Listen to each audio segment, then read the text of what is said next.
Oi, pessoal, tudo bem? Aula 5, bloco 1, tá? Na aula anterior, a gente finalizou os crimes contra o respeito aos mortos. Só que antes disso, a gente tem que voltar um pouquinho para falar sobre crimes contra a propriedade intelectual, tá? Por quê? Porque esse capítulo ele está previsto no nosso cronograma, na nossa emenda, então a gente não pode passar batido por ele. Até mesmo porque tiveram algumas alterações em 2003 no Código Penal. E em 2003 foram revogados, em 96 e em 2003 foram revogados os dispositivos do 187 até a 196, tá? Eles passaram a fazer parte de legislação especial. Então, a gente tem que tratar ali do único que sobrou, tá?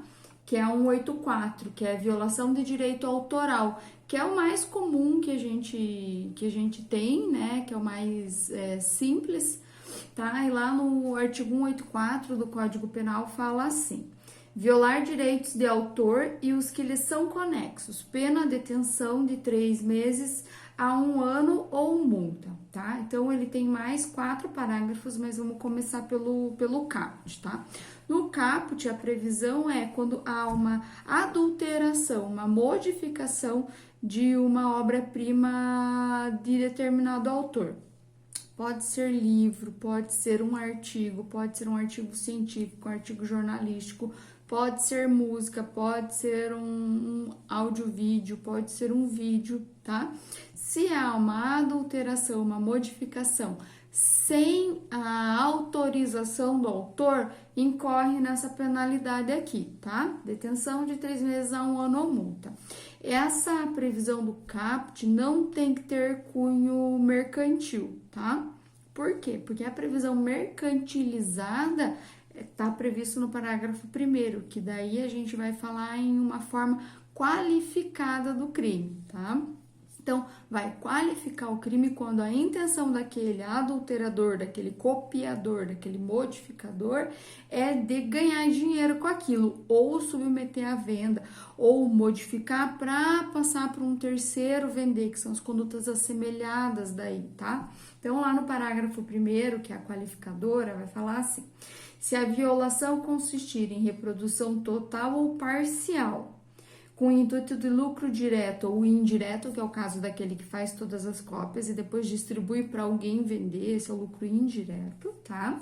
Por qualquer meio ou processo de obra intelectual, interpretação, execução ou fonograma, sem autorização expressa do autor, do artista, intérprete ou executante, do produtor, conforme o caso, ou de quem os represente. Aí, gente, nesse caso não vai mais ser pena de detenção, a pena vai ser de reclusão de 2 a 4 anos e multa. Vejam, não vai nem para o juizado especial, é um crime de menor potencial ofensivo, tá? De médio potencial ofensivo.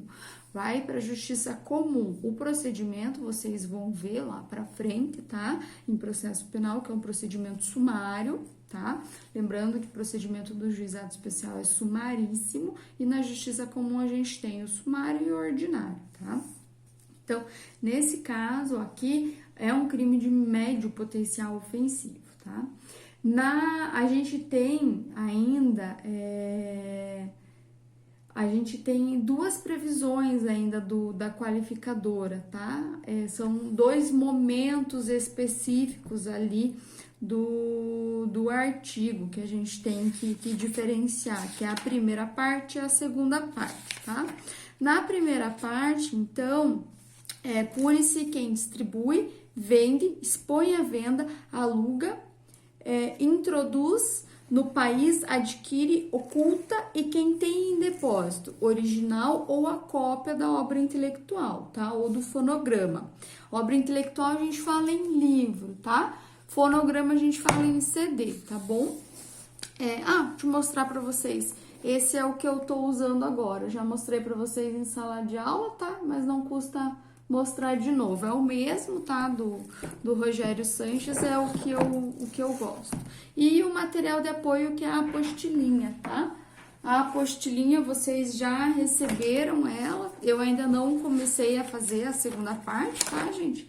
então logo eu disponibilizo o restante para vocês, tá?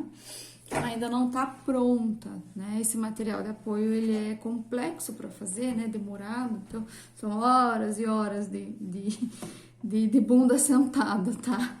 Mas faz parte. E já na segunda parte, gente, a previsão ali da qualificadora é quem aluga, tá? Quem aluga original ou a cópia da obra intelectual ou fonograma, sem a expressa autorização do titular dos direitos ou de quem os represente, tá? Então, a ação de alugar também qualifica o crime, tá? E daí muda a pena, né? A pena base começa lá em 2 anos de reclusão. Diferentemente dos 3 meses lá do caput, né? Bem diferente, que é a detenção, inclusive, tá? Lá no parágrafo 2º, então, gente, também é uma previsão. Na mesma pena incorre, na mesma pena do parágrafo 1º, incorre quem, com o intuito de lucro direto ou indireto, distribui, vende, expõe à venda, aluga, introduz no país, adquire, oculta ou tem em depósito original ou cópia da obra intelectual ou fonograma, reproduzido com violação do direito autoral. Então, veja, lá em cima é quem reproduz, tá? Aqui é quem já tem em seu poder, tá? São as figuras assemelhadas, as condutas assemelhadas, tá?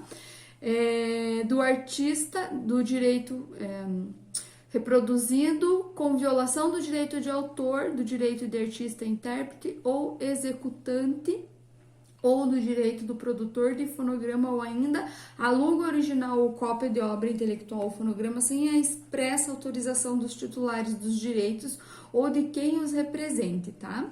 Então é um pouquinho diferente, tá? É quem já tem a obra adulterada e pega ela e passa para frente. Então é um exemplo de quem desses camelôs, né, que tem as obras, o mais comum é CD pirata, né, DVD pirata, né, então essa é uma das formas que também se assemelha. Quem nunca, né, minha mãe chegou uma época que tinha coleção de DVD pirata, até o dia que eu falei pra ela que era pra ela parar, né, que não dava, que é crime, não pode, a pena é alta, né, mas faz muitos anos isso, 2012, acho que já até tá prescrito. Tá? Então, parágrafo 3º, gente.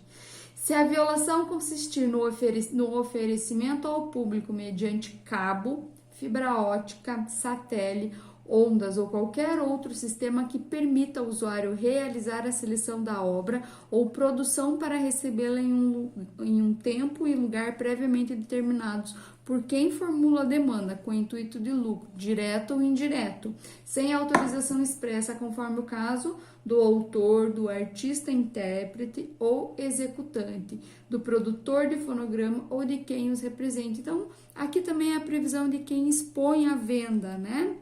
Aí tem a hipótese de você poder passar pelos meios digitais, né? Fibra ótica, internet, tá? Satélite, cabo, tá? Então, isso também é uma previsão. O parágrafo 4º, ele vai trazer uma excludente, tá? Uma excludente de ilicitude. O parágrafo 4º diz assim, então, não vai cometer um crime, né? Não é culpável quem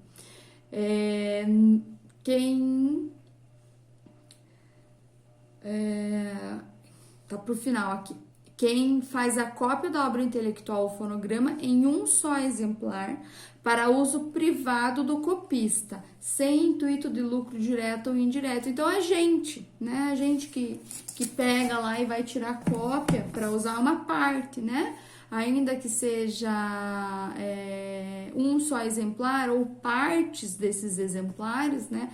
Ou partes, mas é para o nosso uso privado. Um exemplo, eu preciso fazer um trabalho, a professora disponibilizou lá um texto pra gente no Xerox, e o texto é uma parte de um livro, tá? Esse livro foi comprado pela professora, que é o caso, né? Comprei o livro, paguei para ter os direitos aqui sobre ele de uso e gozo, claro. Eu não posso reproduzir integralmente e sair vendendo. Agora, eu preciso que vocês façam um trabalho, tira uma cópia de um capítulo, deixo no Xerox, não tem cunho, e vocês copiam, não tem cunho mercantil nenhum, é para uso intelectual nosso, né? Vocês também não vão sair vendendo um capítulo de um livro, não faz nem sentido, né? Tá? Então, essa é uma das hipóteses em que é excludente de ilicitude. A nossa conduta, ela é atípica, tá? Não incorre em pena, não incorre em nada, nem caracteriza o tipo penal, tá bom? Então, o artigo 186, então, ele não foi revogado e ele vai falar do processamento desse tipo de crime, tá? Então, ele se processa mediante queixa, nos crimes previstos no caput dos 184, e a ação penal ela é pública e incondicionada nas qualificadoras, tá? Então, é só a previsão do caput, a ação penal se procede mediante queixa. A conduta é qualificada, aí é ação pública e incondicionada, não precisa de representação da vítima, tá? Nesse caso, a vítima vai ser o dono dos direitos autorais, o autor, o reprodutor, o artista, tá? Então, ele não precisa prestar queixa. O próprio Ministério Público vai tomar as medidas cabíveis e o delegado de polícia vai instaurar o inquérito e vai mandar as coisas para frente, tá, gente? Lá, então, a partir do 186, o 187 até o 196 foram revogados, tá? A partir do 197, então, gente, a gente vai ter um capítulo que fala dos crimes contra a organização do trabalho, título 5, dentro do capítulo 5, capítulo 4, título 4, dentro do Código Penal. Esse capítulo inteiro, ele não está previsto na nossa ementa, tá? Porque, tecnicamente, vocês vão ter que ver ele dentro de direito do trabalho, tá? Porém, caso a gente tenha tempo, a gente vê ele, tá? Eu acho que vai dar tempo, porque a gente tem aqui, ó, quer ver? De tudo que a gente já viu, a gente tem mais. Então, esse aqui já foi. 1, 2, 3, 4 capítulos só pra gente ver, né? Então, a gente vai aqui, crimes contra os costumes, crimes contra o sentimento religioso e respeito aos mortos, a gente já viu. Crimes contra os costumes, contra a família, paz pública e fé pública, tá? São poucos crimes. O mais importante dentro desses crimes aqui são os crimes contra os costumes, porque são os crimes mais comuns. É aqui que a gente vai ter atentado violento ao pudor, é aqui que a gente vai ter estupro de vulnerável, tá? Previsto lá no 215A.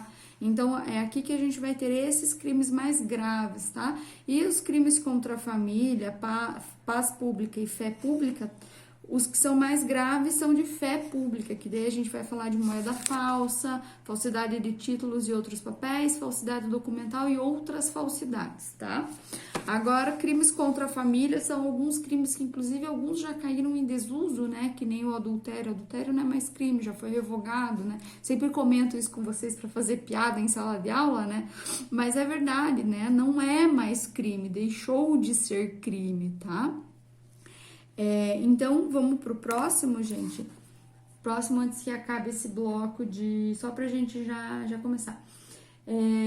Acho que o único crime que eu não falei pra vocês foi o do 208 lá, crimes contra o sentimento religioso.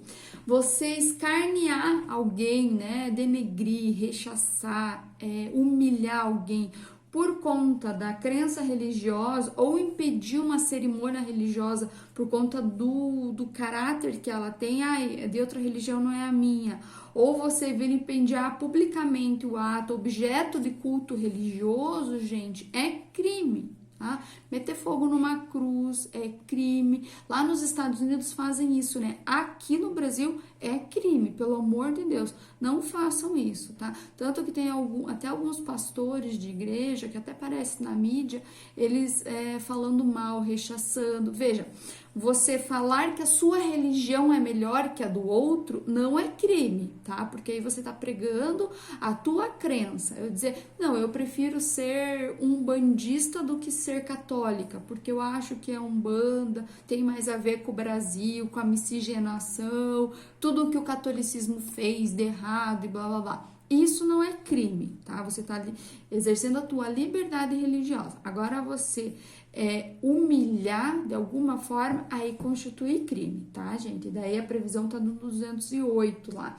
E a pena é de detenção de 1 mês a 1 ano, tá? E se houver violência, a pena aumenta em 1/3, tá bom? Sem aí a correspondente correta, se você tiver violência contra a pessoa, aí sem a combinação legal do que você cometeu além disso, tá bom? Então, no próximo capítulo, gente, a gente vai começar no capítulo dos crimes contra a dignidade sexual, tá? Aí vai ser a aula 5, bloco 2, beleza?